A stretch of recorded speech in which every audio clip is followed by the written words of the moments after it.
أعوذ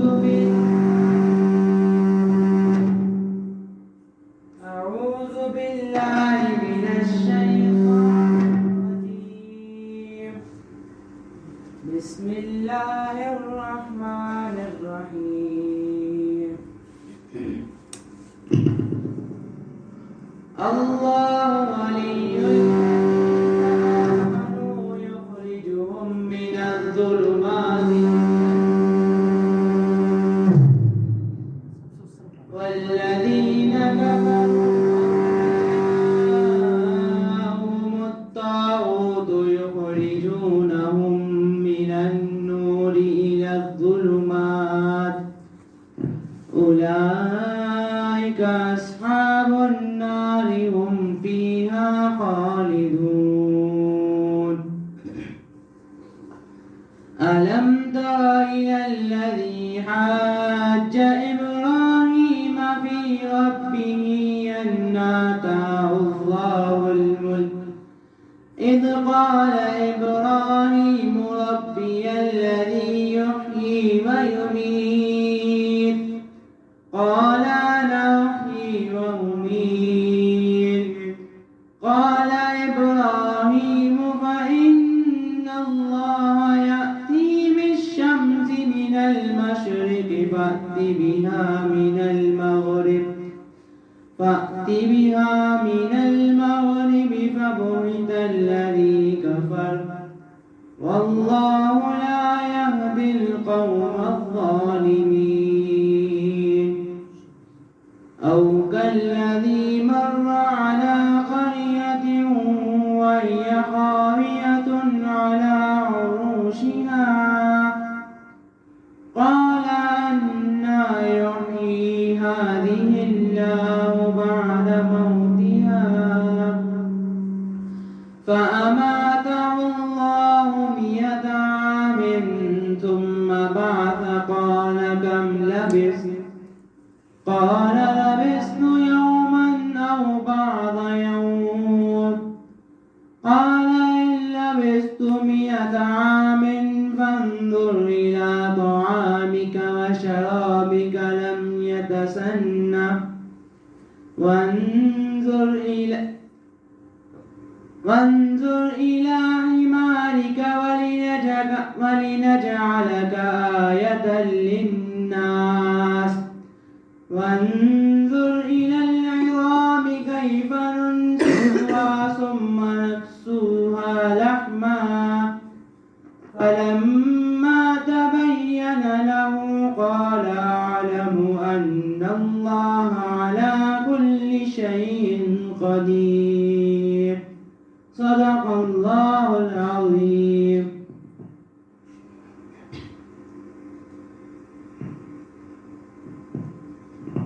آنکھوں کا تارا نام محمد دل کا اجالا نام محمد آنکھوں کا تارا نام محمد دل کا اجالا نام محمد پوچھیں گے اللہ لایا ہے کیا کیا پوچھیں گے مولا لایا ہے کیا کیا پوچھیں گے اللہ لایا ہے کیا کیا پوچھیں گے مولا لایا ہے کیا کیا میں یہ کہوں گا نام محمد دل کا اجالا نام محمد آنکھوں کا تارا نام محمد دل کا اجالا نام محمد روز قیامت میزان پر روز قیامت میزان پر روز قیامت میزان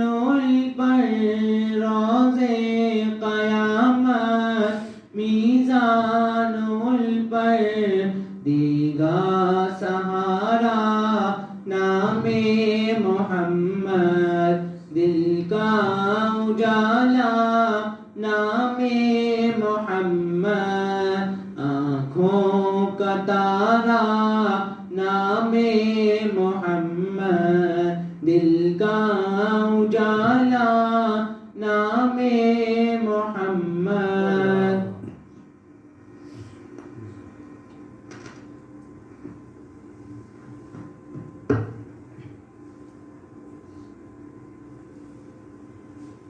نعبده ونستعينه ونستغفره. أما بعد، أعوذ بالله من الشيطان الرجيم. بسم الله الرحمن الرحيم. قال الله تعالى في القرآن المجيد: يا أيها الذين آمنوا اتقوا الله وكونوا مع الصادقين. وقال النبي صلى الله عليه وسلم: المرء مع من أحب، أو كما قال عليه الصلاة والسلام.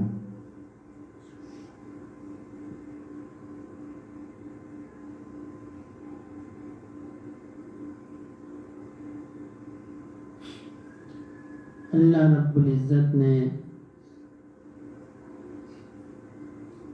اتنی بڑی کائنات کو پیدا فرمایا. ایک حدیث قدسی کا مفہوم ہے. اللہ پاک فرماتے ہیں کہ میں ایک گمنام ہیرا تھا، میں نے چاہا کہ میں پہچانا جاؤں، تو پھر میں نے اس کائنات کو پیدا فرمایا. اللہ رب العزت کی پہچان انسان کا بنیادی مقصد ہے. یہ پوری کائنات اللہ رب العزت نے اپنی پہچان کروانے کے لیے پیدا فرمائی. اللہ رب العزت کی شان تو وراء الورا ہے. یہ کائنات جو ہے یہ اللہ رب العزت کی شان کی ریپریزنٹیٹیو نہیں ہے. یہ تو ہماری سمجھ کے لیے ہے کہ ہم اس کائنات کو دیکھ کر انسان اللہ کو پہچانے. حضرت داؤد علیہ السلام پر اللہ پاک نے وحی نازل فرمائی کہ داؤد کچھ لوگ میری عبادت کرتے ہیں جنت کی لالچ میں، کہ میں نے جنت کو پیدا کیا ہے تو جنت کی لالچ میں، تاکہ ان کو جنت ملے، وہ میری عبادت کرتے ہیں، مجھے راضی کرنے کی کوشش کرتے ہیں تاکہ ان کو جنت مل جائے. اور کچھ لوگ جہنم کے خوف سے میری عبادت کرتے ہیں کہ ایسا نہ ہو کہ وہ نافرمانی کریں اور میں ان کو جہنم میں ڈال دوں. تو اگر میں جنت اور دوزخ کو پیدا نہیں کرتا تو میں اس قابل نہیں تھا کہ مجھے میری عبادت کی جاتی. یہ اللہ رب العزت نے اس کائنات کو اپنی پہچان کے لیے پیدا فرمایا.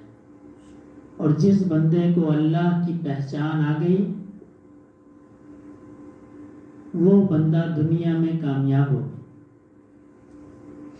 جتنے بھی رشتے ناتے ہیں ان کا طرز عمل ہے وہ پہچان کے اوپر ہے. باپ کو پہچانتا ہے تو تکریم کرتا ہے، ماں کو پہچانتا ہے تو محبت کرتا ہے، بیوی کو پہچانتا ہے، بہن کو پہچانتا ہے، بھائی کو پہچانتا ہے، دوست کو پہچانتا ہے. یہ پہچان جو ہے یہ اس کے اندر احساس کو پیدا کرتی ہے. کسی کا کوئی بھائی بچپن میں بچھڑ جائے اور کبھی اچانک اس کے سامنے آ جائے اور اس سے گفتگو کرے تو وہ ایسے گفتگو کرے گا جس سے ایک اجنبی آدمی ہے.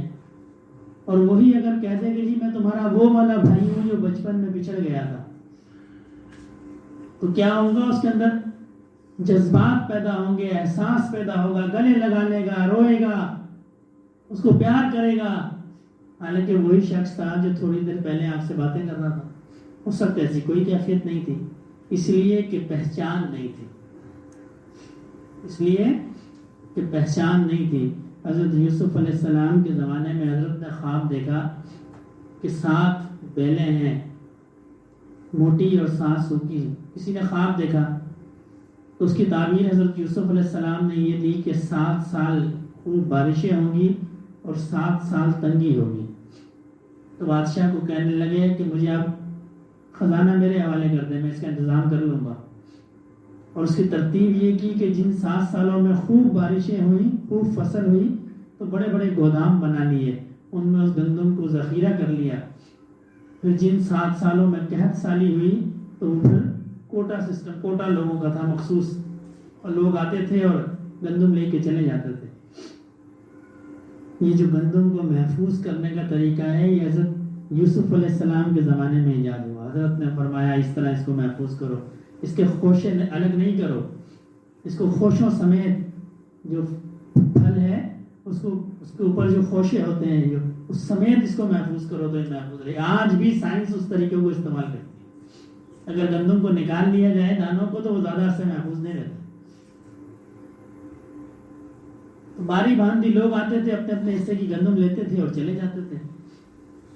ایک نوجوان آیا اور اس نے اپنے اہلکاروں سے اپنے حصے کی گندم لی اور دوبارہ لائن میں لگ گیا.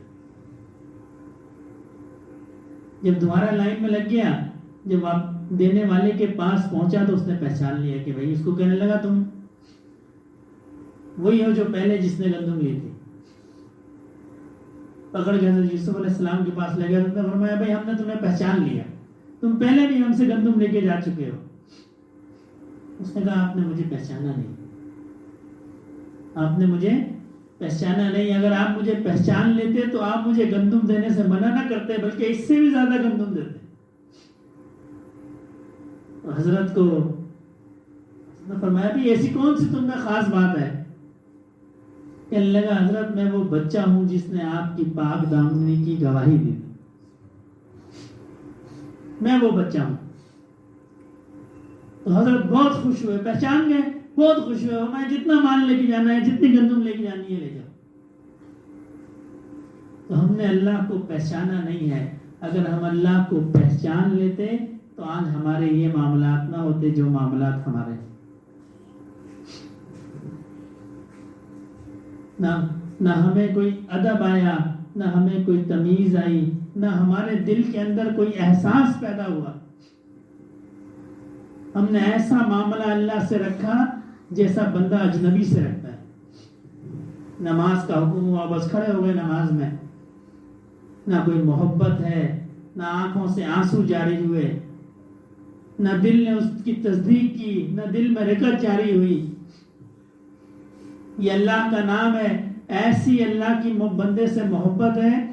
اگر بندہ اللہ کی محبت کو پہچان جائے تو اللہ کا نام سنتے ہی اس پر رکت تاری. حضرت جنید بغدادی رحمۃ اللہ علیہ کے زمانے میں ایک عورت ننگے سر جا رہی تھی. کسی نے کہا بھئی عورت اور ننگے سر، آج کل تو فیشن بن گیا عورتوں کا ننگے سر. تو وہ کہنے لگی پھول جو ہے وہ ننگا ہی ہوتا ہے، اس پہ کوئی غلاف نہیں ہوتا پھول پہ. تو حضرت کی زبان سے بے ساختہ نکلا، گری اور مر گئی. اب یاد آئی کہ جنید اس نے زندگی میں صرف ہمارا 2 دفعہ نام سنا. ایک دفعہ نام سنا تو اس کی وہ حالت ہو گئی جو تم نے پہلے دیکھی، دیوانی ہو گئی. اور جب دوسری دفعہ ہمارا نام سنا، جس کو اللہ کی پہچان ہو، جس کو اللہ سے محبت ہو، پھر اللہ کا نام اس کے سامنے لیے جائے، وہ پھر قربان ہو جاتا ہے. ابراہیم علیہ السلام کا مشہور قصہ ہے. جا رہے تھے، فرشتہ تسبیح پڑھتا تھا سبحان ذی الملک والملکوت. سے کہنے لگے مجھے سناؤ. اس نے کہا جی سنانے کے بدلے آپ مجھے کیا دیں گے؟ فرمایا یہ میرا جو ریوڑ ہے یہ لے جاؤ. اس نے سنا دیا. پھر کہنے لگے مجھے پھر سناؤ، یہ میرے محبوب کا نام ہے، مجھے پھر سناؤ. اس نے پھر سنا دیا. کہنے لگا آپ کیا دو گے؟ کہنے لگے اس کو چرانے کے لیے تمہیں چرواہے کی ضرورت پڑے گی، میں ساری عمر ان بکریوں کو چراؤں گا، مجھے ایک دفعہ آپ نے میرے محبوب کا نام سنا دو. یہ ایسی چیز ہے محبت، ایسی چیز ہے پہچان. کسی غزوے کے اندر صحابہ اکرام جہاد پہ گئے تو ایک عورت کے سارے بچے چلے گئے لڑنے کے لیے. جب غزوہ احد کا غالباً موقع تھا تو یہ خبر اڑ گئی کہ رسول اللہ صلی اللہ علیہ وسلم کو نعوذ باللہ شہید کر دیا. تو وہ عورت اپنے گھر سے نکلی تو رستے میں کسی نے کہا جی تمہارا خاون شہید ہو گیا، اس نے کہا کوئی پرواہ نہیں۔ کسی نے کہا تمہارے بچے شہید ہو گئے، اس نے کہا کوئی پرواہ نہیں ہے۔ جب رسول اللہ صلی اللہ علیہ وسلم کو دیکھا تو عرض کی یا رسول اللہ، میں نے آپ کے چہرہ اقدس کو دیکھ لیا، مجھے کسی چیز کا کوئی غم نہیں، مجھے کسی چیز کا کوئی غم نہیں ہے، میں نے آپ کے چہرہ اقدس کو دیکھ لیا، میرے سارے غم مٹ گئے۔ مال کے لیے نبی کریم صلی اللہ علیہ وسلم نے تقاضا کیا کہ جی جہاد مال دو۔ ایک عورت اپنے شیر خوار بچے کو، دودھ پیتے بچے کو لے کے آئی، کہنے لگی کہ میرے پاس مال نہیں ہے، میں اس بچے کو آپ کو دیتی ہوں، جب دشمن تلوار سے حملہ کرے آپ اس بچے کو آگے کر دیں۔ وہ توار جو ہے دشمن کا، کافروں کا وار اس بچے کے جسم پر روک لیں، یہ میں آپ کو اپنا بچہ دیتی ہوں۔ یہ ایسے ممکن نہیں ہے کہ جس وقت تک محبت نہیں ہوگی، پہچان نہیں ہوگی، تعلق نہیں ہوگا، اس وقت تک ممکن نہیں ہے۔ پھر ایسی محبت پیدا ہو جاتی ہے۔ ایک صحابی کھیت کے اندر کام کر رہے تھے، کسی نے اطلاع دی کہ اللہ کے رسول دنیا سے پردہ فرما گئے، اسی وقت اپنے ہاتھوں کو اٹھایا، دعا کی، یا اللہ میں ان آنکھوں سے رسول اللہ صلی اللہ علیہ وسلم کی زیارت کیا کرتا تھا، آپ کے پردہ فرمانے کے بعد اب میں کیا کروں گا، آپ مجھے آنکھوں کی میری بصارت جو ہے واپس لے لیں، میری بصارت واپس لے لیں، باقی زندگی اندھے ہو گئے وہ اسی وقت، ان آنکھوں کو میں کیا کروں گا، میں ان آنکھوں کا کیا کروں گا۔ حضرت بلال رضی اللہ تعالیٰ عنہ نبی کریم صلی اللہ علیہ وسلم کے زمانے میں مؤذن تھے، اذان دیا کرتے تھے، تو جب اشہد ان محمد رسول اللہ پڑھا کرتے تھے تو نبی کریم صلی اللہ علیہ وسلم کے چہرہ اقدس کی طرف نظر کرتے تھے۔ جب حضور اس دنیا سے پردہ فرما گئے تو آپ نے اذان دینی چھوڑ دی، بلکہ پورا مدینہ چھوڑ دیا، مدینے سے چلے گئے، غالباً دمشق چلے گئے، چھوڑ دیا مدینہ۔ تو ایک دن خواب میں رسول اللہ صلی اللہ علیہ وسلم کی زیارت ہوئی، آپ نے فرمایا بلال تم مجھے ملنے نہیں آؤ گے؟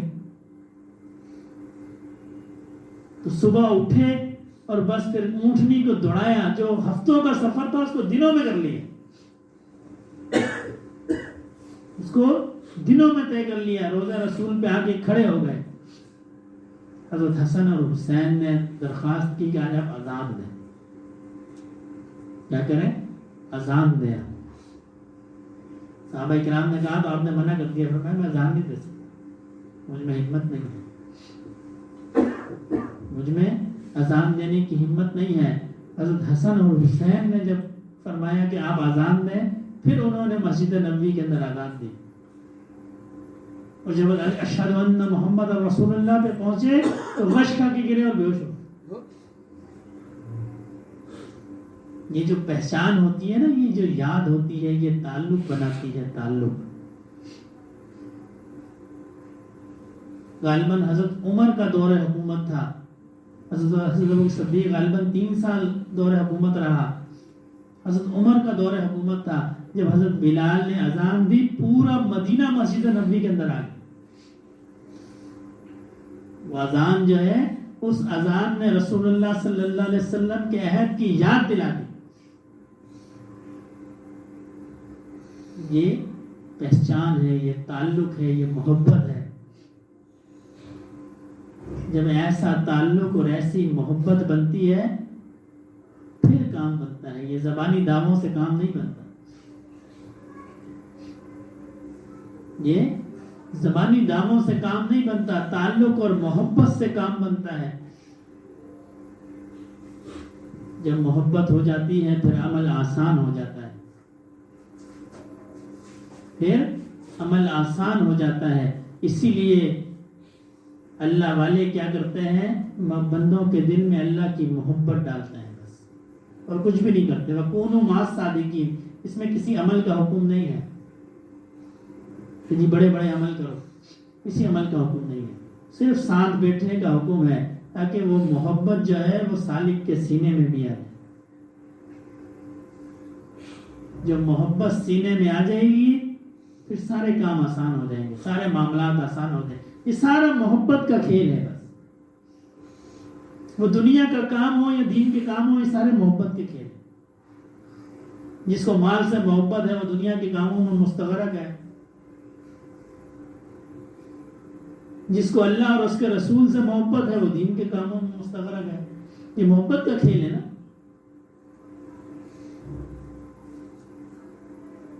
بنی اسرائیل کا ایک عابد تھا، اللہ کی اتنی عبادت کی، لیکن ایک مرض میں مبتلا تھا. کیا مرض تھا؟ بیوی سے محبت تھی.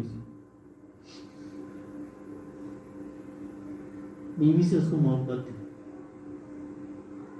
جب حضرت موسیٰ علیہ السلام نے اس قوم پہ حملہ کیا تو اس قوم نے اس سے کہا کہ آپ تو اللہ کے ولی ہو، آپ بد دعا کر دو بنی اسرائیل کے خلاف. وہ کہنے لگا جی میں بنی اسرائیل کے خلاف کیسے بد دعا کر سکتا ہوں، اس کے اندر تو اللہ کے نبی ہیں. ہم نے کہا اچھا یہ ایسے نہیں مانے گا. اس کی بیوی کو کافی سارا مال دیا. بیوی نے کہا جی تمہیں تو بد دعا کرنی پڑے گی. وہ اس مرض میں مبتلا تھا. وہ پہاڑ پہ چڑھ گیا، حضرت موسیٰ علیہ السلام کے لیے بد دعا کرنے لگا. اللہ نے زبان سے ایسے الفاظ نکالے کہ اپنی قوم کے لیے بد دعا ہو. اس کی قوم کے 70,000 افراد مر گئے تھے. زبان اس کی باہر لٹک گئی. کہنے لگا جی میں تو ہلاک ہو گیا، میں نے اتنے سال عبادت کی، میں تو ہلاک ہو گیا. پھر اللہ نے اس کو 3 چوائس دی، 3 آپشن دیے، 3 دعائیں دی. یہ 3 دعائیں تم ابھی بھی مجھ سے مانگ سکتے ہو. اس کی بیوی پھر کیونکہ مرض نہیں گیا تھا تو بیوی کہنے لگی بھائی تمہیں 3 دعائیں مل گئی ہیں، تم ان میں سے ایک دعا یہ کرو کہ میں وہ دنیا کی سب سے خوبصورت عورت ہو جاؤں. اس نے دعا کر دی، وہ خوبصورت ہو گئی. خوبصورت ہو گئی تو بدکاری میں مبتلا ہو گئی. جب اس نے دیکھا تو اس نے اس کے لیے بد دعا کی کہ تم کتیا بن جاؤ. وہ کتیا بن گئی. تو جو اس کی اولاد تھی وہ ان کو لوگ تانے دیتے تھے یہ تو کتیا کے بچے ہیں. تو اولاد اس کے گلے آ گئی کہ جی اب اس کو صحیح کرو. پھر اس نے تیسری دعا بھی کر دی کہ اس کو دوبارہ انسان بنا دو. 3 دعائیں چلیں گی دنیا کے اندر. اصحاب کہف کا جو کتا ہے وہ اس عابد کی شکل میں جنت میں جائے. کیوں؟ وفا تھی، اللہ والوں سے محبت تھی. اس کو دنیا کی محبت نہیں تھی کتے کو، اس کو دنیا کی محبت تھی. سینکڑوں سال عبادت کرتا رہا. روایت میں 400 سال سے زیادہ عبادت کرتا رہا. وہ عابد بھی نہیں تھا، وہ تو کتا تھا. یہ محبت ایسی چیز ہے، رسول اللہ صلی اللہ علیہ وسلم کی حدیث مبارکہ المرء مع من احب. یہ ایسی چیز ہے محبت کہ بندہ جن سے محبت رکھے گا قیامت کے دن وہ انہی کے ساتھ اٹھایا جائے گا. نماز پڑھتا ہوگا محبت انگریز سے رکھے گا، جی نظام ان کا ٹھیک ہے نمازی، لیکن کہتا ہے جی نظام ان کا ٹھیک ہے، وہ بڑے اچھے لوگ ہیں. نماز پہ فیصلہ نہیں ہوگا، اس کی محبت پہ فیصلہ ہوگا. جس نے اللہ اور اس کے رسول سے محبت رکھی ہوگی، ایک بھی عمل نہیں کیا دنیا کے اندر. ایسے صحابی بھی موجود ہیں ایک بھی نماز نہیں پڑھی، ایک بھی نماز، سنگل نماز، اکیلی نماز بھی نہیں پڑھی، اکیلی نماز بھی نہیں پڑھی. کسی غزوے کے اندر مسلمان اور کافروں کی جنگ ہو رہی تھی، رسول اللہ غزوے میں موجود تھے. کوئی پہاڑ پہ بکریاں چرا رہے تھے. دیکھا جی جنگ ہو رہی ہے، 2 گروہ لڑ رہے ہیں. ان کو اشتیاق پیدا ہوا تھا، جیسے ہوا کہ جی میں دیکھوں یہ کیوں لڑ رہے ہیں. تو صحابہ کرام کے پاس آئے کہنے لگے جی یہ کیا ہو رہا ہے. انہوں نے کہا جی ہماری ان سے جنگ ہو رہی ہے. کیوں ہو رہی ہے؟ اس لیے کہ ہم میں اللہ کے نبی موجود ہیں اور وہ مانتے نہیں ہیں، وہ ہم پہ حملہ کرتے ہیں، تنگ کرتے ہیں. لیکن تم جو اللہ کے نبی کی طرف سے لڑ رہے ہو اس کا تمہیں کیا فائدہ ہوگا؟ انہوں نے کہا جی اگر اس لڑتے ہوئے ہمیں موت آ گئی تو اللہ ہمیں شہادت کی موت دیں گے، ہم جنت میں اٹھائے جائیں گے. ایسا مقام ہے نا شہید کا. شہید زندہ ہے، اللہ نے فرمایا شہید زندہ ہے، یہ مرا ہوا نہیں ہے. آج مجھے ایک ساتھی واقعہ بتا رہے تھے کسی جہاد کا. کہنے لگے جب یہ جہاد تھا افغانستان کے اندر تو ایک ساتھی شہید ہو گئے، ان کا قد لمبا تھا، کوئی بمباری ہوئی، شہید ہو گئے. تو ڈالا جو ہوتا ہے اس میں میتوں کو ڈالا گیا، کافی سارے ساتھی شہید ہو گئے. تو یہ جو شہید ساتھی تھے ان کا قد لمبا تھا، تو اگر ڈالا بند کرتے تھے تو یہ اکڑ گئے تھے، جسم سخت ہو گیا تھا تو ڈالا بند نہیں ہوتا تھا اس کا پیچھے والا گیٹ. اور اگر ڈالا کھلا چھوڑتے تھے تو اندیشہ یہ تھا کہ جب گاڑی چلے گی تو میتیں نیچے گر جائیں گی. تو کمانڈر صاحب کو اطلاع دی کہ جی حضرت تشریف لائیں، میں رولا پڑ گیا، مسئلہ ہو گیا.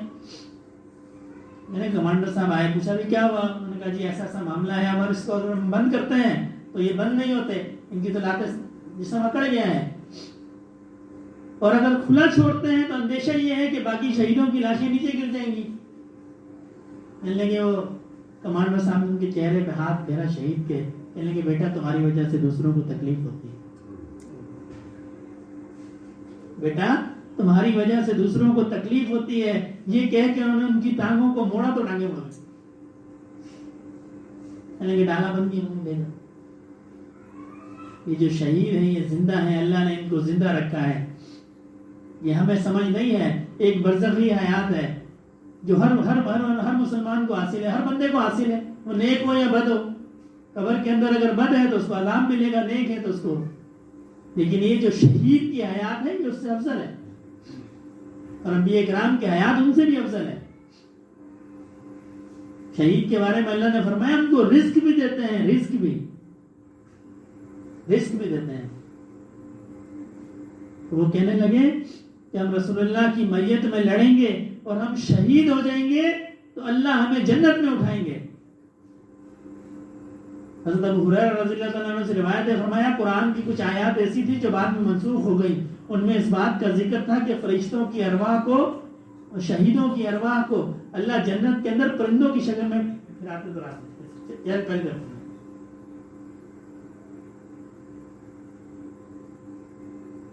تو ہم شہید ہوں گے اور جنت میں اٹھیں گے. وہ صحابی کہنے لگے کہ وہ جو شخص تھے جو بکریاں چرایا تھا، کہنے لگے میں لے لوں گا تو میرے ساتھ بھی ایسا معاملہ ہوگا. انہوں نے کہا جی آپ کے ساتھ بھی ایسا معاملہ ہوگا. ٹھیک ہے. پھر بکریوں کو ایک طرف ہانکا، رسول اللہ صلی اللہ علیہ وسلم کی خدمت میں حاضر ہوئے، ایمان قبول کیا، تلوار نکالی اور اندر گھس گئے. بس نہ کوئی نماز پڑھی، نہ کوئی روزہ رکھا، نہ کوئی حج کیا، نہ کوئی تلاوت کی، نہ کوئی سجدہ کیا، نہ کوئی تسبیح کی،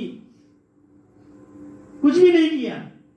صرف اللہ کے رسول سے محبت کی، ان کی خاطر جنگ کی. یہ اللہ کے رسول سے محبت جو ہے یہ اعمال سے بڑھ کے ہے.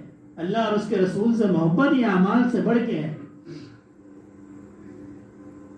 بنی اسرائیل کی ایک بستی تھی، اس کے بارے میں حکم ہوا اس کو پلٹ دو. فرشتوں نے عرض کیا اللہ اس میں ایک آپ کا بندہ بھی ہے جو بالکل عبادت گزار ہے، اس میں کوئی عیب نہیں ہے، بالکل ذرا برابر بھی اس میں کوئی ڈیفیکٹ نہیں ہے. اور میں اس کو نیچے ڈالو، باقیوں کو اوپر ڈالو. فرشتوں نے عرض کیا اللہ اس کی وجہ؟ فرمایا کہ جب لوگ معاشرے میں گناہ کر رہے تھے تو اس کے چہرے پہ تغیر بھی نہیں آیا، اس کے چہرے پہ تغیر بھی نہیں، اس کو کوئی محسوس ہی نہیں ہوا، بس اپنی عبادت میں لگا رہا. اگر اس کو اللہ سے محبت ہوتی تو اللہ کے احکام ٹوٹنے پہ اس کو دکھ ہوتا. یہ ہمارے ایمان کا کمزور ترین درجہ ہے کہ کوئی بندہ کسی گناہ کو ہوتا دیکھے تو اس کے دل میں تکلیف ہو کہ یہ کام صحیح نہیں ہے، یہ کام غلط ہے. سب سے اعلیٰ درجہ تو یہ ہے کہ اس کو روکے، ہاتھ سے روکے. اگر ایسی قوت نہیں ہے تو زبان سے نصیحت کر دے کہ بھئی تمہارا کام ٹھیک نہیں ہے، یہ اللہ اور اس کے رسول کی مرضی کے خلاف ہے. اور اگر اتنی بھی قوت نہیں ہے تو کم از کم اس کے دل میں دکھ ہو، اس کو تکلیف ہو، اس کو برا لگے کہ جی یہ کام ٹھیک نہیں ہے، یہ اللہ اور اس کے رسول کی شریعت کے مطابق نہیں ہے. کم از کم اتنا ہو جو ہم خوش ہوتے ہیں گناہ کر کے. لوگ فخر سے قصے بیان کرتے ہیں جی میں نے تو فلاں گناہ کیا ہے، میں تو بہت بڑا فنٹر تھا، ہمارے کہتے ہیں میں تو بہت بڑا فنٹر تھا. ایک تو گناہ کرتے ہیں، ایک تو جرم کرتے ہیں، پھر اس پر ڈٹائی کا اظہار کرتے ہیں، جی میں نے تو بڑا کمال کر دیا. یہ محبت نہیں ہے. اگر محبت ہوتی تو معاملہ بالکل اس کے مختلف ہوتا، بالکل اس کے مختلف ہوتا. اللہ کے بندے تو اللہ کی عبادت کرتے ہیں اور پھر ڈرتے ہیں کہ پتہ نہیں میری عبادت قبول بھی ہوئی کہ نہیں ہوئی، پتہ نہیں میری یہ عبادت قبول بھی ہوئی کہ نہیں ہوئی. حضرت بایزید بستامی ایک جگہ سے گزر رہے تھے، کسی عورت نے اوپر سے کچرا پھینک دیا، اور جب گندگی پھینکی تو کپڑے گندے ہو گئے. تو مریدوں نے کہا حضرت ہم ان سے پوچھتے ہیں، اس کو ٹائٹ کرتے ہیں ذرا. نے فرمایا نہیں، میرے اعمال تو اس قابل تھے کہ آسمان سے آگ آتی اور مجھے جلا دیتی، یہ تو اللہ کی رحمت ہے، اللہ نے اس کو اس گندگی میں بسن دی. دن میں اللہ کی عبادت کرتے تھے، رزق کماتے تھے، اولاد کا پیٹ پالتے تھے، رات میں مصلی پہ کھڑے ہوتے تھے اور پھر روتے تھے یا اللہ پتہ نہیں ہماری عبادت قبول بھی ہے کہ نہیں ہے، پتہ نہیں ہماری عبادت قبول بھی ہے کہ نہیں ہے. آج ہم گناہ کر کے فخر کرتے ہیں، ان کو تو عبادتوں پر بھی فخر نہیں ہوا، اس لیے کہ پتہ نہیں اللہ پاک نے اس کو قبول کیا کہ نہیں کیا.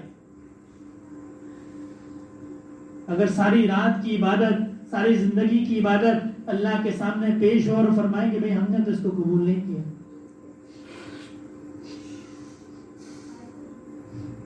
ہم نے تو اس کو قبول نہیں کیا.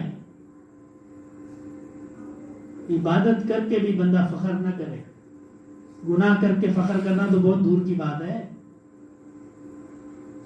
گناہ کر کے فخر کرنا یہ تو بہت دور کی بات ہے، عبادت کر کے بھی فخر نہیں کر سکتا.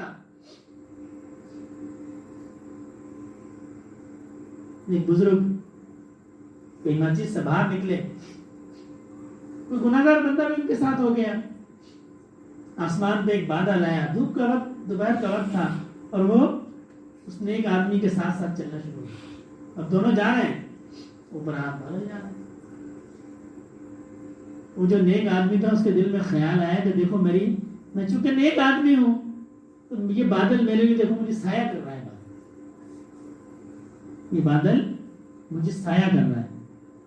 تو جو دوسرا آدمی تھا وہ ساتھ ساتھ چلتا رہا. جب بات ختم ہوئی کہنے لگا حضرت مجھے اجازت دے میں جاؤں. حضرت وہیں کھڑے رہے، ہاتھ ملایا، وہ دوسرا بندہ چلا تو بادل اس کے ساتھ ساتھ چلنا شروع ہو گیا. حضرت وہیں کھڑے رہے. اپنی عبادت پہ نازا نہ ہو، اپنی عبادت پہ نازا نہ ہو، بلکہ اللہ کا شکر ادا کرتا رہے، اللہ سے ڈرتا رہے کہ یا اللہ آپ کا شکر ہے، آپ نے مجھے توفیق دی ہے. یہ اللہ کے ذکر کی مجلس میں آنا، یہ مسجد کے اندر جانا، یہ اللہ کو یاد کرنا، یہ اللہ کی توفیق ہے، اس میں ہمارا کمال نہیں ہے. ہم سمجھتے ہیں ہم نے بہت تیر مار لیا، ہم تو جی اس اللہ والے کی خدمت میں بھی چلے گئے، ہم باجماعت نماز میں بھی چلے گئے، ہم اجتماع میں بھی چلے گئے، ہم یہاں بھی چلے گئے. ہم نہیں گئے. یہ اللہ کی توفیق ہے، یہ اللہ کی محبت ہے کہ اللہ ہمیں مان کے لے گئے. کتنے لوگ ہیں، شہر کی آبادی کتنی ہے؟ کروڑوں کی آبادی ہے، لاکھوں میں لوگ تھے نا اجتماع میں. باقی کیوں نہیں گئے بھائی؟ وہ بھی ہمارے جیسے تھے. ہزاروں لاکھوں کی آبادی ہے مجمع کی، محلے کی، سینکڑوں لوگ نماز پڑھتے ہیں، بلکہ اب تو دسیوں لوگ نماز پڑھتے ہیں بس. باقی کیوں نہیں پڑھتے؟ وہ بھی تو ہمارے جیسے مسلمان ہیں. اس لیے کہ ہمیں اللہ نے توفیق دی. یہ مقام فخر نہیں ہے، یہ تو ڈرنے کا مقام ہے. یہ تو ڈرنے کا مقام ہے. پتہ نہیں اللہ پاک کل قیامت کے دن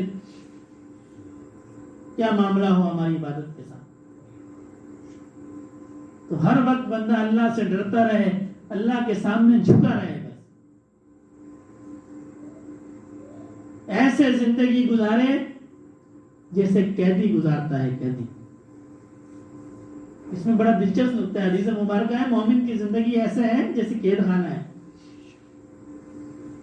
اچھا، ایک تو قید خانے میں دو پہلو ہوتے ہیں. ایک تو یہ پہلو ہوتا ہے اس کو تنگی ہوتی ہے ہر چیز کی. جو قیدی ہے اس کی کوئی مرضی نہیں ہے، تنگی ہے اس کو، کھانا اس کو صحیح نہیں ملتا، دوسرا وہ جو جس کی قید میں ہے اس کے حکم کا پابند ہے. وہ ایک آزاد آدمی ہے، وہ بھی حکومت کے حکم کا پابند ہے، لیکن اس طرح نہیں ہے جس طرح قیدی پابند ہے. بالکل پابند ہے وہ. جب وہ کہے گا کھائے گا تو کھائے گا، پیے گا تو پیے گا، سوئے گا تو سوئے گا، جب اٹھا دے گا اٹھ جائے گا. ایسی زندگی گزارنی ہے. ابراہیم بن ادم رحمۃ اللہ علیہ ایک بزرگ گزرے، بڑے اللہ والے تھے، پہلے بادشاہ تھے، اللہ نے فقیری دے دی. تمنا درد دل کی ہو تو خدمت کر فقیروں کی، یہ خزانے نہیں ملتے بادشاہوں کے خزینوں. ایک غلام خریدا حضرت نے.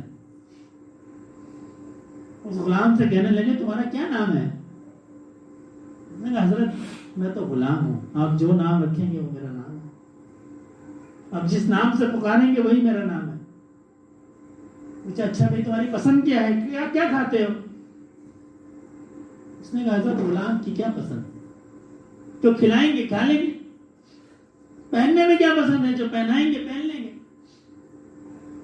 حضرت غش کھا کے گر گئے. دیکھو یہ بندے کا غلام ہے، یہ کہتا ہے اپنے آقا کو جو کھاؤ گے کھا لیں گے، جو پہناؤ گے پہن لیں گے، جس نام سے پکارو گے وہ ہمارا نام. اور بندہ اللہ کا غلام ہے، اور وہ بندے سے زیادہ طاقتور ہے. اور بندے کا اللہ سے ایسے ہی معاملہ ہے کہ اللہ جس حال میں رکھے ہم راضی ہیں، خوشی میں رکھے تو ہم راضی ہیں، دکھ میں رکھے تو ہم راضی ہیں، آسائش میں رکھے تو راضی ہیں، بیماری میں رکھے تو راضی ہیں. ہمارا ایسا معاملہ ہے. ایسا معاملہ تو نہیں ہے ہمارا. بندے کے ساتھ ایسا معاملہ ہے، بے ہوش ہو گئے اللہ والے کہ دیکھو ہمارا اللہ کے ساتھ ایسا معاملہ نہیں ہے. حالانکہ اللہ سے تو ہمارا ایسا معاملہ ہونا چاہیے. ایک آیت کا مفہوم ہے اللہ نے مومنین کو خرید لیا ہے جنت کے بدلے، ان کی جانوں کو خرید لیا. ہم بکے ہوئے لوگ ہیں، ہم بکے ہوئے لوگ ہیں. اور معاملہ ہمارا ایسا ہے کہ اگر ہمارے مزاج کے مطابق بات ہو ہم کہتے ہیں جی سبحان اللہ، اور نہ ہو اگر ہمارے مزاج کے خلاف بات ہو جائے پھر ہم سے صبر بھی نہیں ہوتا. مومن کی تو یہ شان ہے، بندہ تو ایسا ہونا چاہیے، مل جائے تو الحمدللہ اور نہ ملے تو جب بھی الحمدللہ. اللہ آسائش میں رکھیں جب بھی الحمدللہ، اللہ تنگی میں رکھیں جب بھی الحمدللہ. ایسی کیفیت ہونی چاہیے، ایسا معاملہ ہونا چاہیے اللہ کے ساتھ.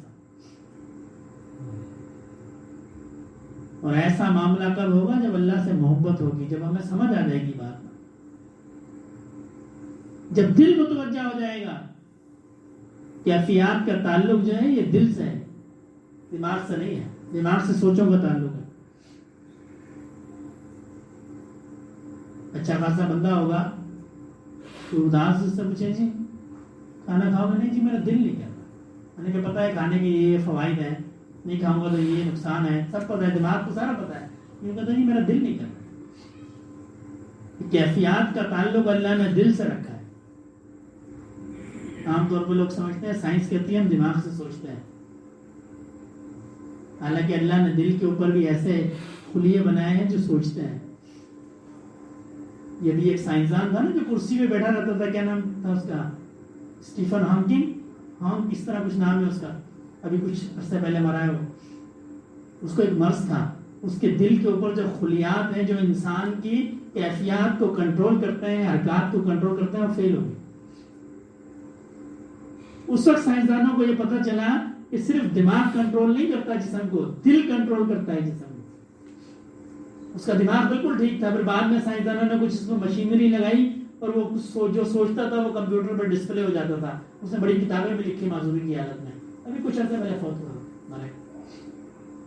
بڑی کتابیں اس نے لکھی. اس کا دماغ ٹھیک تھا لیکن اس کے دل کے اوپر جو خلیات تھے جو ہماری حرکات کو کنٹرول کرتے ہیں وہ فیل ہو گئے. وہ جسم بھی نہیں اٹھا سکتا، پلکیں بھی نہیں گرا سکتا تھا وہ. باقی جسم تو دور کی بات ہے، پلکیں بھی نہیں گرا سکتا. تو اللہ نے کیفیات کو اس کا تعلق دل کے ساتھ رکھا ہے. جب دل میں احساس ہوگا پھر معاملہ الگ ہوگا. آپ کو مجھ سے محبت ہے, مجھے آپ سے محبت ہے, ہماری گفتگو الگ ہوگی. ایک اجنبی بندہ آ جائے گا, اس سے گفتگو الگ ہوگی. دشمن آ جائے گا, اس سے گفتگو الگ ہوگی. ہر شخص کے ساتھ جیسی محبت کا تعلق ہوگا ویسے اس کے ساتھ دل میں جذبات پیدا ہوں گے. جس سے محبت ہوگی اس کی بری بات بھی اچھی لگے گی, اس کی بری بات بھی اچھی لگے گی. وہ حکایات نقل ہوتی ہے نا, مار لیلا کو پڑتی تھی اور جو ہے وہ زخم مجنوں کو آتا تھا.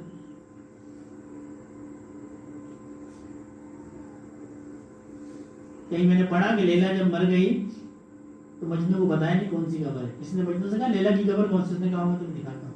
وہ ہر قبر کو جاتا تھا اور یوں سنتا تھا, یہ لیلا کی قبر, یہ لیلا کی قبر. اس کے عشق نے اس کو بتایا یہ لیلا کی قبر ہے.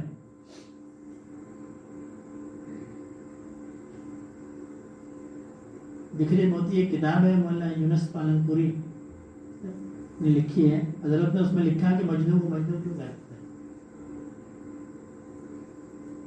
فرماتے ہیں کہ مجنوں جو ہے حسن رضی اللہ تعالیٰ عنہ کی خدمت میں حاضر ہوا, آیا کرتا تھا آپ کی مجلس میں. حضرت حسن ان سے فرمانے لگے کہ بھائی ہم نے جو ہے وہ حکومت معاویہ کو دے دی, معاہدہ کر لیا, صلح کر لی, حکومت معاویہ کو دے دی, ہم نے ٹھیک کیا. اس نے کہا کہ حضرت آپ نے ٹھیک تو کیا, لیکن حکومت کی جو سزاوار ہے, حکومت کی جو مستحق ہے وہ تو لیلا ہے. تو انہوں نے فرمایا یہ تو بھائی مجنون ہے, یہ تو مجنون ہے. ایسا عشق ہو جائے, جب عشق ہو جائے پھر بندے کو کچھ نظر نہیں آتا, کچھ بھی نظر نہیں آتا. ایسی اطاعت ہوتی ہے, ایسی محبت ہوتی ہے, پھر اس کو فقہ کا مسئلہ نہیں ہوتا. دو بہنیں حضرت امام احمد بن حنبل رحمۃ اللہ علیہ کی خدمت میں حاضر ہوئی. عرض کی حضرت آپ سے ایک مسئلہ پوچھنا ہے. حضرت نے فرمایا پوچھو. کہنے لگی حضرت ہم چرخہ کاٹتی ہیں, چرخہ یہ کپڑے بناتے تھے نا, چرخہ کاٹتی ہیں. تو اس میں ہوتا یہ ہے کہ کچھ چرخہ ہم دن کو کاٹتی ہیں, دن کی روشنی میں, اور کچھ چرخہ جو ہے ہم رات میں چراغ جلا کے کاٹتی ہیں. تو جو دن کی روشنی میں ہم چرخہ کاٹتی ہیں, کپڑا بناتی ہیں, وہ اس میں لاگت کم آتی ہے, اور رات کی روشنی میں جو چراغ جلا کے ہم کپڑا بناتی ہیں اس میں لاگت زیادہ آتی ہے. تو ان دونوں کی قیمت الگ الگ رکھنی چاہیے کہ ایک ہی رکھنی چاہیے. اور پھر آج کی حضرت ایک اور اس میں مسئلہ بھی ہے. رات کو بعض اوقات پڑوس والے چراغ جلاتے ہیں, تو ان کی روشنی جو ہے وہ ہمارے گھر میں بھی آتی ہے, ہم اپنے چراغ کو بجھا دیتی ہیں, اس چراغ کی روشنی میں چرخے کو کاٹتی ہیں. اس کی قیمت کیا رکھی ہے؟ حضرت نے فرمایا تم کہاں سے آئی ہو, تم کون ہو تم؟ انہوں نے کی حضرت ہم بشر حافی کی بہن ہیں. ہم کون ہیں؟ ہم بشر حافی کی بہنیں ہیں. حضرت فرمانے لگے کہ یہ سوال جو ہے کوئی مجھ سے عام مسلمان نہیں پوچھ سکتا تھا, حضرت کی گھر والے ہی پوچھ سکتے, عام مسلمان نہیں پوچھ سکتے. بشر حافی جو ہیں یہ عالم بھی نہیں تھے, فقہ بھی نہیں جانتے تھے, صرف اللہ سے محبت تھی, بس صرف محبت تھی, کوئی فقہ نہیں جانتے تھے. اسی لیے امام احمد بن حنبل کی خدمت میں ان کی بہنیں آئیں, بھائی کے پاس نہیں گئی. وہ تو عاشق تھے. ہم تو نہ صحیح سے عالم بن سکے. آج ہم اس معاشرے میں ہیں عالم کے بعد مشاہدہ نہیں ہے, صوفی کے پاس علم نہیں ہے, نہ علم ہے نہ مشاہدہ ہے. کوئی علم والا بن گیا, کوئی زاہد بن گیا, عارف کوئی نہیں بنا. عارف اللہ کو پہچاننے والا یہ گنے چنے لوگ ہیں جنہوں نے اللہ کو پہچانا ہے. امام شافعی نے احمد بن حنبل سے کہا ان سے بشر حافی سے مسئلہ پوچھتے ہیں. اب بڑے ان کی خدمت میں جاتے ہیں, کیا ہے ان کے پاس, ان سے مسئلہ پوچھتا ہوں. انہوں نے کہا کہ نہیں مسئلہ نہیں پوچھا, یہ اللہ والا ان سے مسئلہ نہیں ان کو آزماتے ہیں. حضرت کی خدمت میں گئے, اس کی حضرت ایک شخص ہے, اس کی نمازوں میں سے کوئی نماز قضا ہو گئی, ایک دن کی کوئی نماز قضا ہو گئی، اس کو یہ معلوم نہیں ہے کہ کون سی نماز قضا ہوئی، تو کون سی نماز ادا کرے وہ؟ حضرت نے فرمایا بھائی جس کا دل اس درجے غافل ہو کہ اس کو یہ بھی معلوم نہ ہو کہ کون سی نماز قضا ہوئی، تو وہ پورے دن کی نمازوں کو قضا کرے، پورے دن کی نمازوں کو قضا کرے، اس کا دل اتنا غافل ہے۔ اور فقہ کا مسئلہ بھی ایسا ہی ہے، جب اللہ سے محبت ہو جاتی ہے، جب ایسی چیز ہے محبت، جب بندے کو بندے سے ہو جاتی ہے، اس کے مزاج کا پتہ لگ جاتا ہے، اس کے مزاج کا۔ حضرت صدیق سے پوچھا گیا آپ کو سب سے زیادہ کیا پسند ہے؟ آپ کو سب سے زیادہ کیا پسند ہے؟ فرمایا رسول اللہ صلی اللہ علیہ وسلم کے چہرہ اقدس پہ نظر رکھنا مجھے سب سے زیادہ پسند ہے۔ یہ نہیں فرمایا مجھے نماز بہت پسند ہے، مجھے روزہ بہت پسند ہے، مجھے حج بہت پسند ہے، مجھے اللہ کی راہ میں جہاد بہت پسند ہے، مجھے اللہ کی راہ میں مال خرچ کرنا بہت پسند ہے، نہیں، فرمایا مجھے رسول اللہ صلی اللہ علیہ وسلم کے چہرہ اقدس کو دیکھنا یہ سب سے زیادہ پسند ہے۔ یہ محبت۔ اور آپ کے بارے میں رسول اللہ صلی اللہ علیہ وسلم نے فرمایا میں نے سب کے احسان چکا دیے، ابو بکر کے احسان اللہ قیامت کے دن چکائے۔ یہ محبت۔ صحابہ کیا تھے؟ صحابہ عالم تو نہیں تھے۔ حضرت عمر کے زمانے میں آپ نے غالباً 8 یا 18 افراد کو اجازت دی تھی کہ وہ فتوے دے سکتے ہیں، باقی صحابہ کو اجازت نہیں تھی فتوے دینے کی، اس لیے کہ صحابہ عالم نہیں تھے۔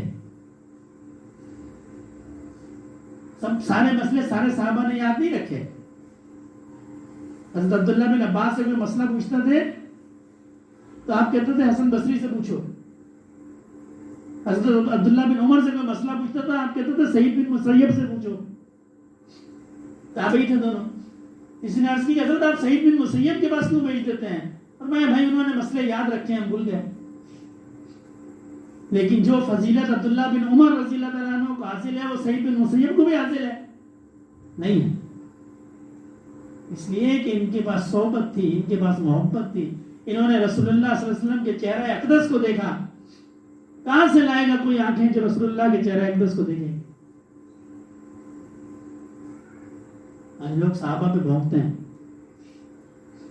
کہاں سے لائے گا ایسی آنکھیں کہ جنہوں نے رسول اللہ صلی اللہ علیہ وسلم کے چہرہ اقدس کو دیکھا ہوگا؟ ایسا روشن چہرہ تھا۔ بی بی عائشہ فرماتی ہیں کہ اگر میری کوئی چیز گم ہو جاتی تھی تو میں رسول اللہ صلی اللہ علیہ وسلم کو لے آتی تھی، تو ان کے چہرہ اقدس سے ایسی روشنی نکلتی تھی کہ چاند سے بھی زیادہ میں ڈھونڈ لیتی تھی چیزوں کو۔ اور ایک صحابی نے ایک قطعہ بھی کہا، میں تو جاہل آدمی ہوں، مجھے عربی یاد نہیں ہے، ایک قطعہ کہا کہ جب میں رسول اللہ صلی اللہ علیہ وسلم کے چہرہ اقدس کو دیکھتا ہوں اور پھر چاند کو دیکھتا ہوں، پھر آپ کو دیکھتا ہوں، پھر چاند کو دیکھتا ہوں، واللہ آپ کا چہرہ جو ہے وہ چاند سے زیادہ روشن ہے۔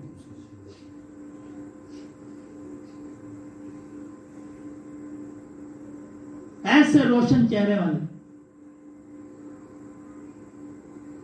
کیا ہے یہ؟ محبت ہے نا۔ جس کو محبت ہو گئی اس کا بیڑا پار ہو گیا۔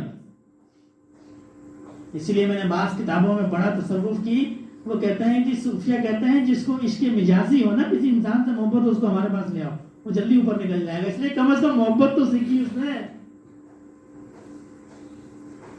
محبت تو سیکھی۔ ہم دل سخت کر کے آتے ہیں، ہم دل سخت کر کے آتے ہیں، ہمارے دل میں محبت نہیں ہے۔ یہ جذبات جو ہیں، یہ احساس جو ہے، یہ محبت سے پیدا ہوتا ہے، یہ عبادت سے پیدا نہیں ہوتا۔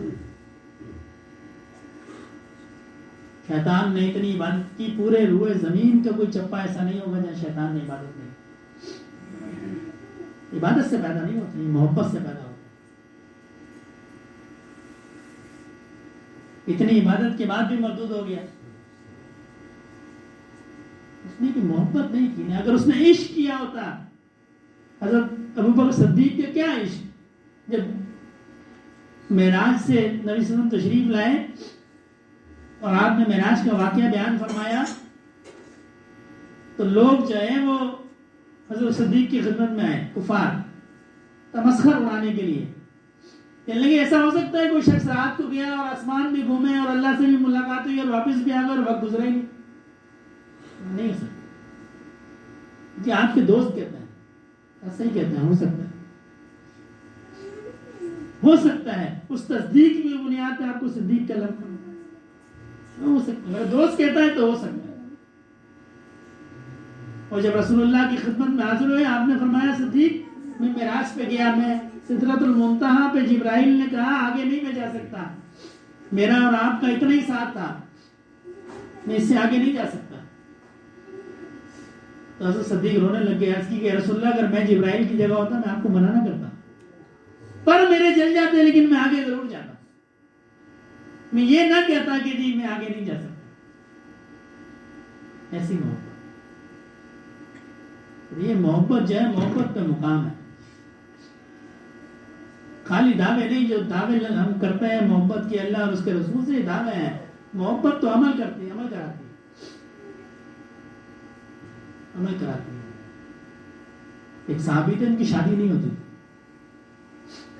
کالے تھے، مال بھی نہیں تھا، کوئی اپنی بیٹی دیتا ہی نہیں تھا۔ ایک بار رسول اللہ صلی اللہ علیہ وسلم کی خدمت میں حاضر ہوئے، آپ نے فرمایا میں شادی نہیں کرتے، انہوں نے اس کی اصل کو بیٹی نہیں دیتا۔ آج کل بھی ہمارے یہاں دین کی بنیاد پہ تو نہیں شادی ہوتی، حسب نسب کی بنیاد پہ ہوتی ہے، مال و دولت کی بنیاد پہ ہوتی ہے۔ اگر مال و دولت ہے اور لڑکا بگڑا ہوا ہے تو کہتے ہیں جی شادی کے بعد سدھر جائے گا، اللہ اس کو ہدایت دیں گے۔ بگڑے ہوئے کو شادی کے بعد اللہ ہدایت دے سکتے ہیں، غریب کو شادی کے بعد اللہ مال نہیں دے سکتے۔ غریب سے شادی نہیں کرتے یہ کہتے ہوئے کہ جی اللہ اس کو مال بھی دے گا شادی کے بعد، حالانکہ شادی کے بعد ہدایت تو کہیں ثابت نہیں ہے، شادی کے بعد مال ضرور ثابت ہے۔ ایک صحابی رسول اللہ کی خدمت میں حاضر ہے، اس کی اصلاح غربت اور رمضان شادی کرو، شادی کر لی، پھر آئے اصلاح بیوی ہے، دوسری کرو، تیسری کرو، جب تیسری کی اللہ نے مال کو فراوانی، مال کو کھول دیا، تو شادی کے بعد مال تو ثابت ہے، ہدایت ثابت نہیں ہے، کیونکہ شادی کے بعد ہدایت ہو جائے گی۔ تو عرض کی کہ رسول اللہ کو بیٹی نہیں دیتا، تو آپ نے فرمایا فلاں سردار کے پاس چلے جاؤ اور اس سے کہو کہ رسول اللہ نے تمہاری بیٹی کی مجھ سے شادی کر، اس کی بیٹی سے نکاح کر لو میرے پلے۔ اللہ کے رسول کے پاس اختیار تھا، تو وہ صحابی اٹھے اور اس دروازہ بجایا، وہ سردار باہر نکلے تو ان سے کہنے لگے جی رسول اللہ نے آپ کی بیٹی کی شادی مجھ سے کر دی۔ وہ سردار تھے، کہنے لگے کہ ایسا کیسے ہو سکتا ہے بھائی، میں ابھی جاتا ہوں، پتہ نہیں تمہاری بات صحیح بھی ہے کہ نہیں صحیح، میں ابھی رسول اللہ صلی اللہ علیہ وسلم کی خدمت میں آتا ہوں، میں آپ سے بات کرتا ہوں۔ ٹھیک ہے آپ کی مرضی ہے۔ یہ واپس آ گئے اور آ کے رسول اللہ صلی اللہ علیہ وسلم کو واقعہ بیان کیا کہ یا رسول اللہ انہوں نے مجھے اس طرح جواب دیا کہ میں آ کے خود رسول اللہ صلی اللہ علیہ وسلم سے پوچھتا ہوں۔ تو گھر میں جو بیٹی تھی نا وہ محبت کرنے والی تھی، جب اس نے یہ آواز سنی اس نے اپنے باپ کو کہا کہ آپ جلدی رسول اللہ کی خدمت میں حاضر چلے جائیں، مجھے یہ رشتہ قبول ہے۔ جب رسول اللہ نے دے دیا تو دے دیا، ایسا نہ ہو کہ آپ پہ قرآن کی کوئی آیت نازل ہو جائے، آپ نے تو بہت غلط کام کر دیا ہے۔ اب باپ کو بھی ندامت ہوئی کہ واقعی بات تو غلط ہو گئی، وہ فٹافٹ رسول اللہ صلی اللہ علیہ وسلم کی خدمت میں حاضر ہوئے۔ تو آپ نے دیکھتے ہی ان سے کہا بھائی تم وہ جس نے میرے قاصد کو واپس بھیجا تھا؟ انہوں نے کہا رسول اللہ غلطی ہو گئی، ہماری طرف سے اجازت ہے، آپ نے نکاح کر دیا، ہمیں قبول ہے، ہمیں کوئی اس پہ اشکال نہیں ہے۔ آپ نے نکاح پڑھوا دیا، بیوی کو جو ہے وہ یہ جو صحابی تھے اپنے گھر لے آئے۔ جب اپنے گھر لے آئے جہاد کا اعلان ہو گیا، اب شادی نہیں ہوتی تھی، شادی ہوئی تو باہر ایک منادی دینے لگا کہ نکلو، رسول اللہ صلی اللہ علیہ وسلم نے کہا جہاد پہ نکلو، اسی وقت نکل گئے گھر سے، تلوار اٹھائی اور جہاد کے اندر اور شہید ہو گئے۔ جب رسول اللہ صلی اللہ علیہ وسلم کے سامنے آپ کی میت کو لایا گیا تو آپ نے ان کے سسر کو بلایا، کہنے کہ اللہ نے تمہاری بیٹی کے بدلے اس کو جنت میں حوریں دے دی، میں دیکھتا ہوں کہ جنت میں حوروں کے پہلو میں چل رہا ہے، اب تمہاری بیٹی کی ضرورت نہیں ہے رب پر۔ یہ محبت، ہمارے آپ کے تو دعوے ہیں بس بڑی محبت ہے. اور یہ محبت کیسے آئے گی؟ یہ اللہ والوں کی صحبت میں. وَكُونُوا مَعَ الصَّادِقِينَ. اللہ والوں کی صحبت میں بیٹھ کے آئے گی. خاموشی کے ساتھ بندہ بیٹھ جائے بس. طارق جمیل صاحب فرماتے ہیں، میں نے ان کے بیان سنا، کہنے لگے کہ ایک دم مجھے فیصل آباد میں حضرت خواجہ خان محمد صاحب تشریف لائے تو مجھے ان کی خدمت میں جانے کا موقع ملا. فرماتے ہیں کہ کسی گھر کے اندر وہ تشریف لائے تو کافی سارے لوگ تھے، میں بھی جا کے بیٹھ گیا. حضرت نے کوئی گفتگو نہیں کی، بس خاموش بیٹھے رہے. فرمایا میں جب تک حضرت کی خدمت میں بیٹھا رہا میری آنکھوں سے آنسو بہتے رہے، میری آنکھوں سے آنسو بہتے رہے. یہ اللہ والوں کی صحبت کی برکت ہے. ایسی محبت یاد آتی ہے، وہ گناہ بھی یاد آتے ہیں جو زندگی میں شیطان بھلا چکا ہوتا ہے کہ جی یہ بھی ہم نے کبھی کیا تھا. یہ بیان تو یہ تو رسم دنیا ہے. اصل چیز ہے صحبت. صحبت بیٹھ جائے بندہ ان کی صحبت میں جا کے، ایسی عشق کی آگ لگا دیں گے پھر اس کو چین نہیں آئے گا. دعا فرمائیں اللہ رب العزت ہمیں عمل کی توفیق عطا فرمائے، اپنے حبیب صلی اللہ علیہ وسلم کی محبت نصیب فرمائے. یہ اللہ اور اس کے حبیب کی محبت جو ہے یہ دنیا میں بھی کام آئے گی، قبر میں بھی کام آئے گی، حشر میں بھی کام. یہ ایسی محبت ہے، دائمی محبت ہے. جس کو رسول اللہ کی محبت کی جس پہ اسٹیمپ لگ گئی، کسی بندے پہ سرکار کی اسٹیمپ لگ جائے. ہم کمپنی کے ملازم ہیں، اکثر کہیں جانا ہوتا ہے تو کارڈ دکھاتا ہے، یہ سرکاری ملازم ہے، آپ ہمیں روک نہیں سکتے، ہم سرکاری ملازم ہیں. تو کل قیامت کے دن جو رسول اللہ کی محبت کی جس کے بعد اسٹیمپ ہوگی نا، تو رشتہ ہوگا دیکھو جی میں ان کا آدمی ہوں. میں دعا فرمائے اللہ رب العزت ہمیں عمل کی توفیق عطا فرمائے. اذان ہو جائے پھر تسبیحات.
تمام ساتھی 3 دفعہ استغفار، 10 دفعہ درود شریف، 10 دفعہ تیسرا کلمہ، 11 دفعہ سورہ اخلاص اور 1 دفعہ سورہ استغفر اللہ.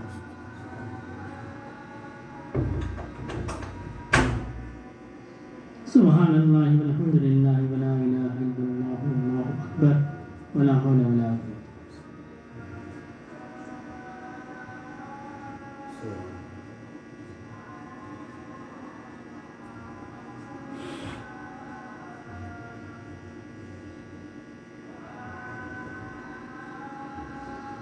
قل هو الله احد الله الصمد لم يلد ولم يولد ولم يكن له كفوا احد.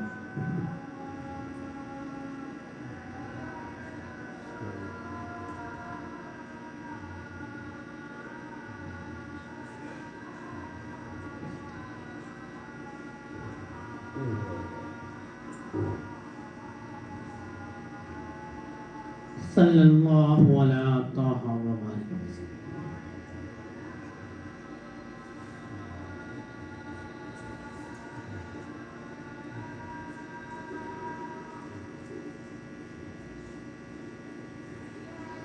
الحمد للہ رب العالمین الرحمن الرحیم مالک یوم الدین ایاک نعبد و ایاک نستعین اهدنا الصراط المستقیم صراط الذین انعمت علیہم غیر المغضوب علیہم ولا الضالین. الحمد للہ رب العالمین والصلاة والسلام علی سید المرسلین یا اللہ پاک جو پڑھا گیا اس کا ثواب نبی کریم صلی اللہ علیہ وسلم کی بارگاہ عالیہ میں پیش فرمائیے. آپ کے طفیل جملہ صحابہ کرام سلسلہ عالیہ نقشبندیہ کے جملہ شیوخ و اعظام خصوصاً میرے دادا رحمۃ اللہ علیہ کے نام ایمان میں داخل فرمائیے. یا اللہ پاک اس کا ثواب جملہ مسلمان مردوں اور عورتوں زندہ اور مردہ سب کے نام ایمان میں داخل فرمائیے. اللهم صل على سيدنا مولانا محمد صلاة تنجينا بها من جميع الأحوال والآفات وتجزي لنا بها جميع الحاجات وتطهرنا بها من جميع السيئات وترفعنا بها عندك على الدرجات وتبلغنا بها أقصى الغايات من جميع الخيرات في الحياة وبعد الممات إنك على كل شيء قدير. سبحان ربك رب العزة عما يصفون وسلام على المرسلين والحمد لله رب العالمين. آمین برحمت.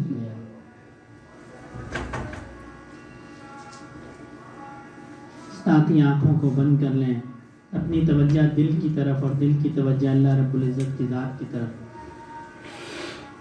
یہ تسبیح کی ٹک ٹک پہ تصور رکھنا ہے کہ یہ تسبیح کی ٹک ٹک نہیں ہے بلکہ یہ میرے دل کی دھڑکن ہے اور یہ کر رہی ہے اللہ اللہ اللہ.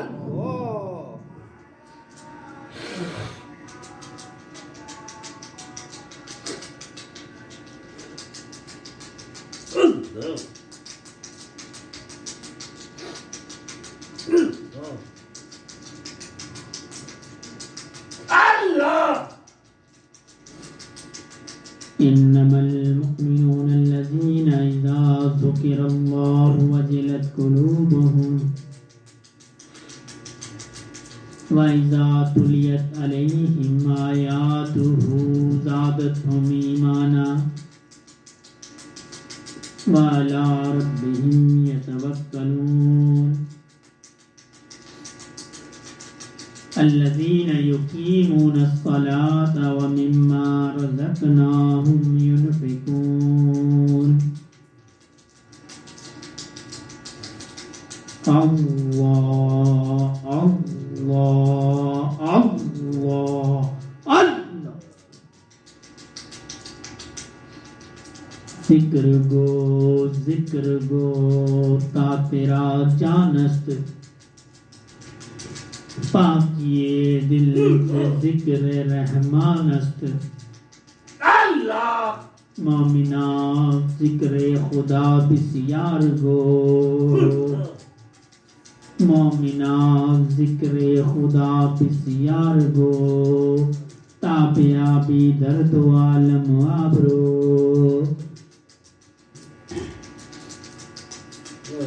ذکر حق آمد غذائی روح را ذکر حق مرہم دل مجروح را. اللہ اللہ اللہ. نہ دنیا سے نہ دولت سے نہ گھر آباد کرنے سے نہ دنیا سے نہ دولت سے نہ گھر آباد کرنے سے سکون دل کو ہوتا ہے اللہ کو یاد کرنے سے. اللہ اللہ اللہ.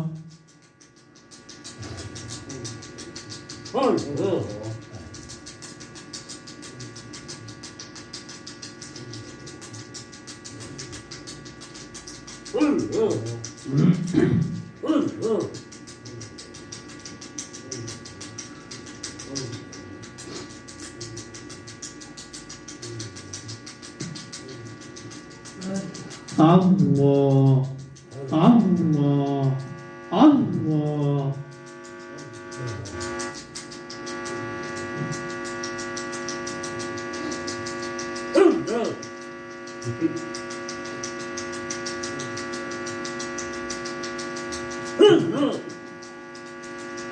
آپ کی درگاہ میں گدا ہوں آپ کی درگاہ میں گدا ہوں آپ کا آستانہ سخی ہے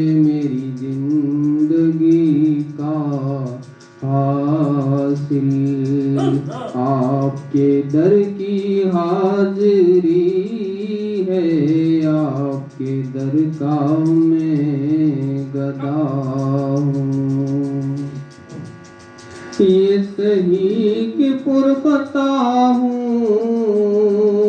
مگر ہوں تو بندہ آپ کا یہ صحیح کہ پرخطا ہوں مگر ہوں تو بندہ آپ کا مجھے جس طرح نبھالے آپ کی مرضی اور خوشی ہے آپ کے درگاہ میں گدا ہوں آپ جہاں کے بادشاہ ہیں آپ جہاں کے بادشاہ ہیں میں فقیر بے نوا ہوں آپ جہاں کے بادشاہ ہیں میں فقیر بے نوا ہوں میری خالی جھولی بھر دیں آپ کے در پہ کیا کمی ہے آپ کے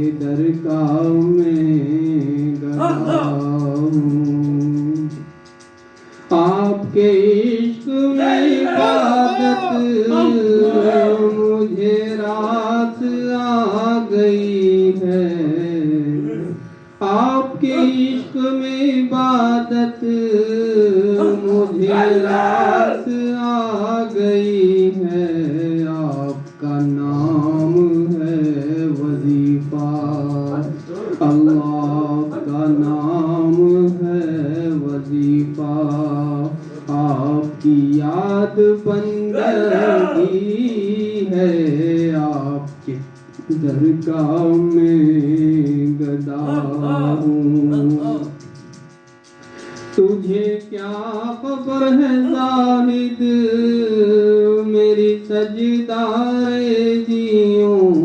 کی تجھے کیا خبر ہے زاہد میری سجدارجیوں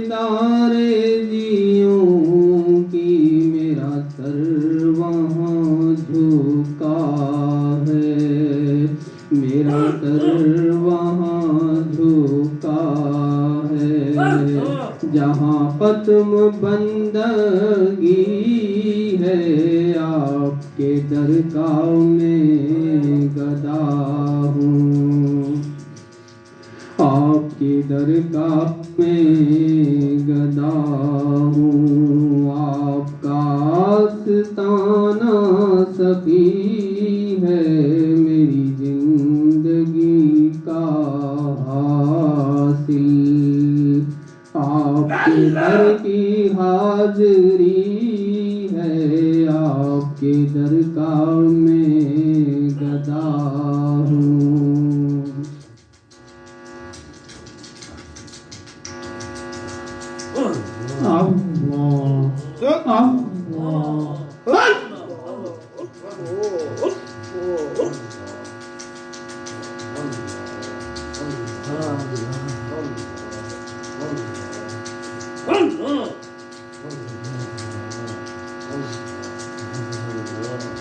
کر دی فنا گناہوں میں نے زندگانی کر دی فنا گناہوں میں نے زندگانی مجھ پر میرے خدایا کر دو یہ مہربانی کر دے فنا گناہوں میں زندگانی پل پل کا روز محشر کیسے حساب دوں گا پروردگار عالم کو کیا جواب دوں گا دل سوچ کے میرا ہو جاتا ہے پانی پانی، کر دے فنا گناہوں میں میرے زندگانی، جھکنے کو آپ کے در پر یہ جبیں ترس رہی ہے، آنکھوں سے میری بارش رم جھم برس رہی ہے، میرے دل کی کر رہی ہے یہ آنکھیں ترجمانی، کر دے فنا گناہوں میں میرے زندگانی، شب روز معصیت میں نے ضیا کیے ہیں، تارے بھی کم ہیں جتنے میں نے گناہ کیے ہیں، عاصی ہوں معصیت میں کوئی نہ میرا ثانی، کر دے فنا گناہوں میں میرے زندگانی، کر دے فنا گناہوں میں میرے زندگانی، مجھ پر میرے خدایا کر دو یہ مہربانی، کر دے فنا گناہوں میں میرے زندگانی۔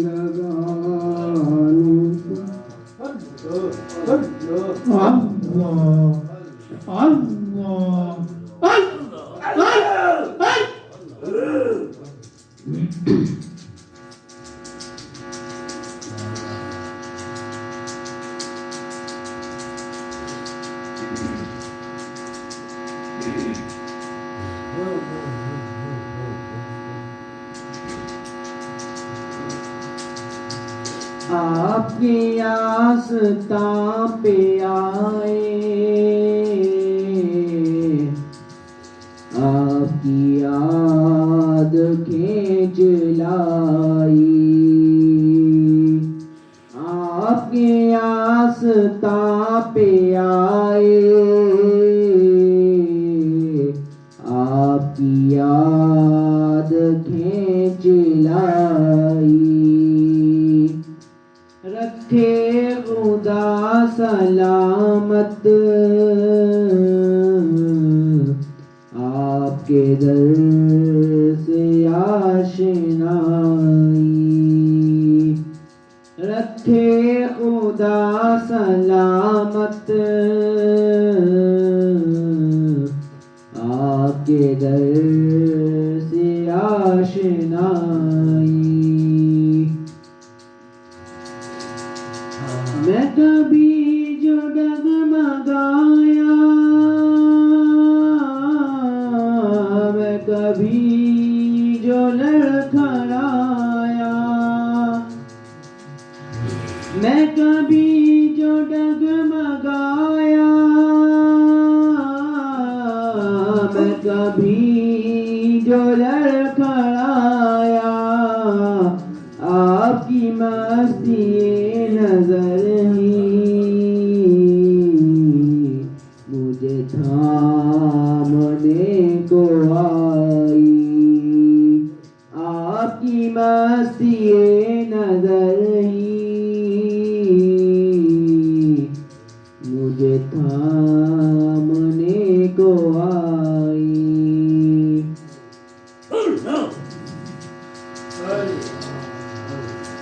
آپ کی گلی کے پھیرے میری زندگی کا دل آپ کی گلی کے پھیرے میری زندگی کا حاصل آپ کے در سے آشنا ہوں یہ ہے میری پارسائی آپ کے در سے آشنا ہوں یہ ہے میری پارسائی آپ کے آستان پہ آئے آپ کی یاد کھینچ لائی رکھے خدا سلامت آپ کے در سے آشنائی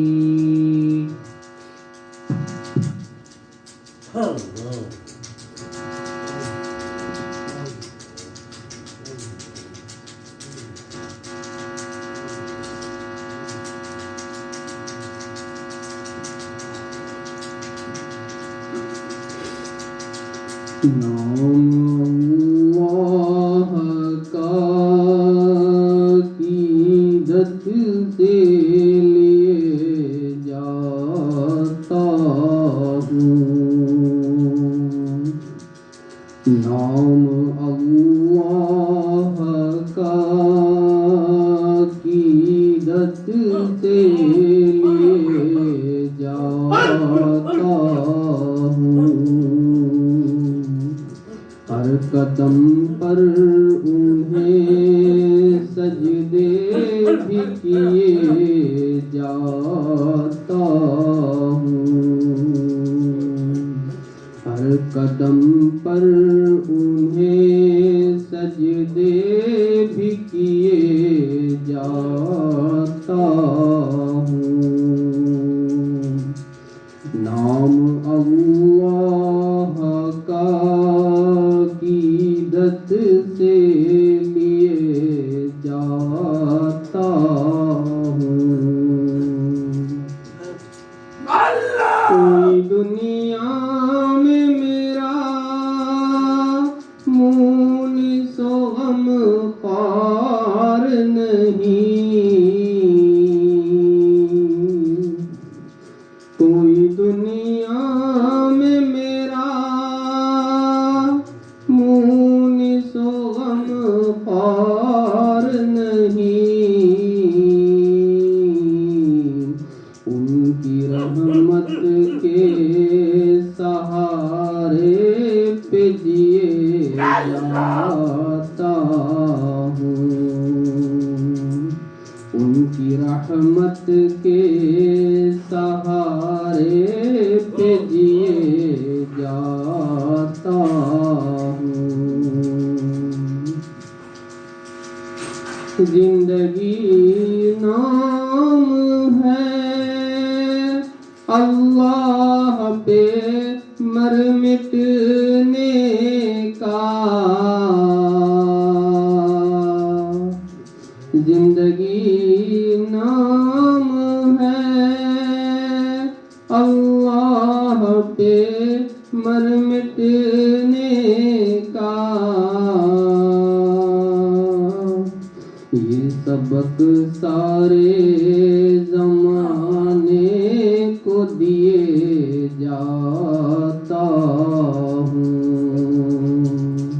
یہ سبق سارے زمانے کو دیے جاتا ہوں صبر کرنا ہے ان کی شان کریمی کو عزیز صبر کرنا ہے ان کی شان کریمی کو عزیز میں یہی سوچ کر آنسو بھی پیے جاتا ہوں، میں یہی سوچ کر آنسو بھی پیے جاتا ہوں، ہر گھڑی ان کی رضا پیش نظر ہے ایک بار، ہر گھڑی ان کی رضا پیش نظر ہے ایک بار، شکر ہے ایک سلیقے سے جیے جاتا ہوں، شکر ہے ایک سلیقے سے جیے جاتا ہوں، نام اللہ کا عقیدت سے لیے جاتا ہوں، ہر قدم پر انہیں سجدے بھی کیے جاتا ہوں،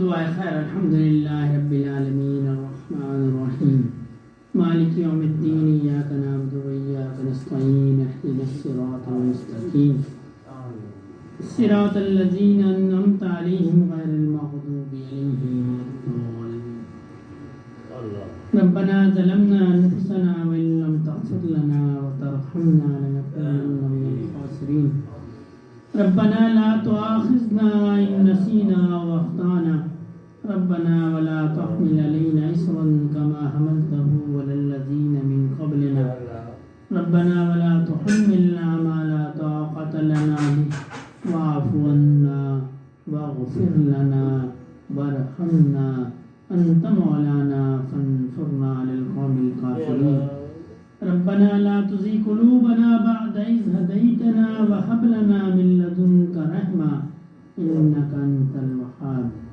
ربنا هب لنا من أزواجنا وذرياتنا قرة أعين واجعلنا للمتقين إماما ربنا آتنا في الدنيا حسنة وفي الآخرة حسنة وقنا عذاب النار اللهم أعنا على ذكرك وشكرك وحسن عبادتك اللهم إنك عفو تحب العفو فاعف عنا اللهم اغفر لنا قبل الموت وارحمنا عند الموت ولا تعذبنا بعد الموت ولا تحاسبنا يوم القيامة إنك على كل شيء قدير اللهم حاسبني حسابا يسيرا اللهم حاسبني حسابا يسيرا اللهم حاسبني حسابا يسيرا یا اللہ پاک اپنی رضا والی زندگی عنایت فرمائیے،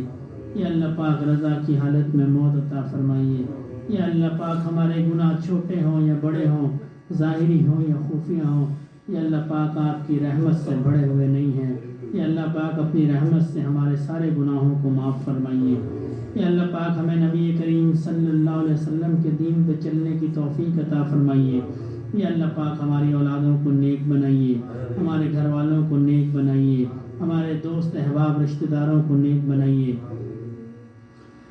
یا اللہ پاک نبی کریم صلی اللہ علیہ وسلم کی زیارت نصیب فرمائیے، یا اللہ پاک حج بیت اللہ نصیب فرمائیے، یا اللہ پاک روضہ رسول کی زیارت نصیب فرمائیے، یا اللہ پاک قیامت کے دن نبی کریم صلی اللہ علیہ وسلم کی شفاعت نصیب فرمائیے، یا اللہ پاک حوض کوثر کا پیالہ نصیب فرمائیے، یا اللہ پاک بلا حساب و کتاب ہم سب کی بخشش فرمائیے، یا اللہ پاک جو بیمار ہیں ان کو صحت عطا فرمائیے، یا اللہ پاک جو تنگ دست ہیں ان کی تنگ دستی کو دور فرمائیے، یا اللہ پاک جو بیمار ہیں ان کو صحت عطا فرمائیے، یا اللہ پاک ہم سب دل کے بیمار ہیں، ہماری دل کی بیماریوں کو دور فرمائیے، حسد کو دور فرمائیے، بغض کو دور فرمائیے، غیبت کو دور فرمائیے،